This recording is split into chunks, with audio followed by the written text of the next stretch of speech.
Chattel slavery and slave breeding are some of the darkest parts of American history, yet they are not always widely known about or understood. In this video, we'll explore 10 little-known facts about chattel slavery and slave breeding in the United States. Fact number 1. Chattel slavery in the United States was legally recognized as early as 1662, when Virginia passed a law stating that the status of a child would be determined by the status of their mother. Fact number 2. Slave breeding was a common practice among slave owners in the U.S. and involved selectively breeding enslaved men and women for their physical strength and reproductive capabilities. Fact number 3.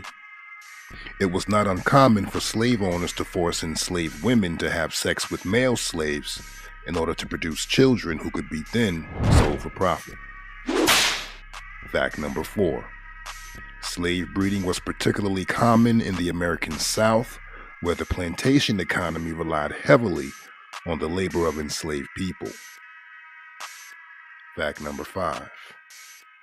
The price of a slave in the U.S. could range from a few $100s to several $1,000s, depending on factors such as age, gender, physical strength, and skills.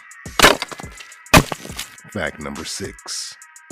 The transatlantic slave trade, which brought millions of enslaved Africans to the Americas, was officially abolished in the U.S. in 1808, but the domestic slave trade continued until the end of the Civil War.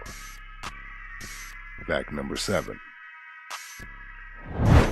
Enslaved people were legally considered property in the United States and had no legal rights or protections.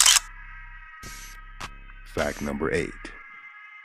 Slave marriages were not legally recognized in the United States, and enslaved people were often forcibly separated from their spouses and children. Fact number 9. The Fugitive Slave Act of 1850 required all citizens to assist in the capture of runaway slaves and imposed heavy penalties on those who aided fugitives. Fact number 10. The 13th Amendment to the U.S. Constitution, which abolished slavery and involuntary servitude, was ratified in 1865 but did not grant full civil rights to African Americans who continued to face discrimination and violence for decades to come. The legacy of slavery and its aftermath continues to shape American society today. It is important to understand the history of slavery and its lasting impact on our country in order to move towards a more just and equitable future.